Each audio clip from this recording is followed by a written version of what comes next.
ক্ষমতা যাদের কাছে তারা তো চাইলে আমাকে একবার গুম করার চেষ্টা করেছে, আমাকে যে কোনো কিছুই করতে পারে। তো সেই জায়গায় আমি আসলে লড়াইটা করব কিভাবে, সেই লড়াইটা আমার কিছুটা মেটাফরিক্যাল হয়ে গেছে।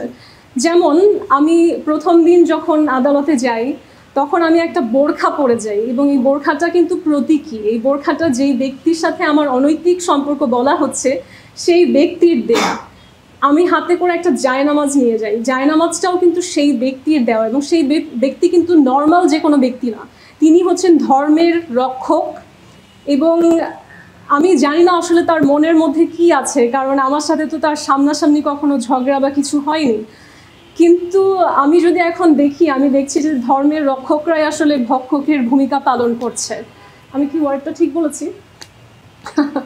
সো আমি নেক্সট দিন যখন যাই আমি পরে যাই হচ্ছে বাংলাদেশের কালচার, আমাদের শাড়ি। ব্লাউজটাও যেটা আমি সেটা বানাইনি, আমি রেডিমেড কিনে ফেলেছি আগের দিনই, যেহেতু আমি ম্যাচিং করে পরলাম আর কি। শাড়িটার মধ্যে লেখা ছিল আমাদের যে বর্ণমালা সেগুলো। কারণ এই যে মামলাটার পেছনের একটা বড় কারণ হচ্ছে আমাকে নিশ্চুপ রাখা। আমি যাতে অন্যায়ের প্রতিবাদে সত্য উপস্থাপন করতে না পারি তাই আমাকে আটকে দেয়া। ওই শাড়িটা একটা প্রতীকী ছিল আমার ভাষা, যেই ভাষার জন্য পৃথিবীতে আমরা একমাত্র দেশ যারা হচ্ছে রক্ত দিয়েছি ফ্রিডম অফ এক্সপ্রেশনের জন্য।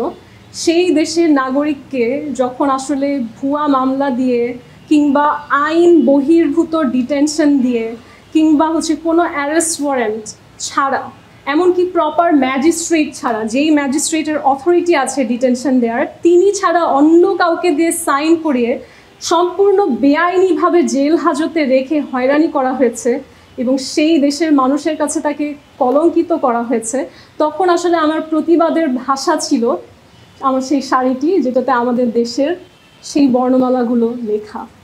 এবং আমি আমার সাথে করে সেই দেশ, যে দেশে আসলে আমরা সব রকমের সারা জীবনের সব পাপ থেকে মুক্ত হতে হজ করতে যাই, সেই দেশের যে তারই বাদশার পৃষ্ঠপোষকতায় বানানো আল কুরআন, যেটা আমাকে যেই ব্যক্তি সম্পর্কে বলছে অনৈতিক সম্পর্ক তিনি দিয়েছেন, সেই আল কুরআনই আমি আদালতে নিয়ে, আদালতে যে জাজ থাকেন বিচারক, তার সামনে শপথ নিয়েছি যে দিন শেষে আমরা বাঙালি মুসলিম যারা, তাদেরকে বাইরে থেকে আসলে যতই মডার্ন মনে হয়, আমরা কিন্তু আসলে সেই সম্পূর্ণভাবে যে মডার্নাইজ হওয়া বা আমরা যেটা ভাবি মডার্ন, সেরকম আসলে এখনও হতে পারি নাই। তাই সত্যি যেটা সেটাই বলতে হবে যে এখন পর্যন্ত আমার সামনের জীবনে কি হবে জানি না, তবে এখন পর্যন্ত আমার সাথে কোনো পুরুষেরই আসলে কোনো শারীরিক সম্পর্ক হয়নি।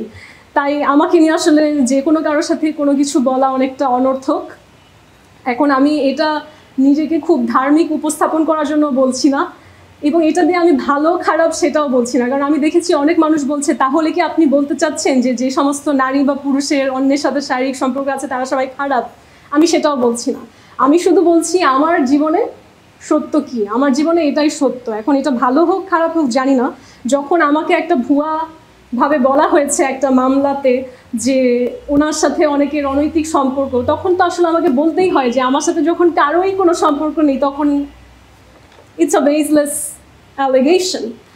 আর একটা জিনিস সবার জানা প্রয়োজন, আমার যে মামলার কাগজটা সেখানে আমার অপরাধ উল্লেখ করা হয়েছে আমি দেখতে সুন্দর। আমি জানি না পৃথিবীতে এরকম হাস্যকর মামলা আর কোনো দেশে বা আমাদের দেশে অন্য কোনো মামলায় আছে কিনা যেখানে অপরাধীর অপরাধ হচ্ছে তিনি সুন্দর দেখতে। সুন্দর দেখতে হওয়া কেমন করে একটা মানুষের অপরাধ আমি জানি না, এবং আমার অপরাধ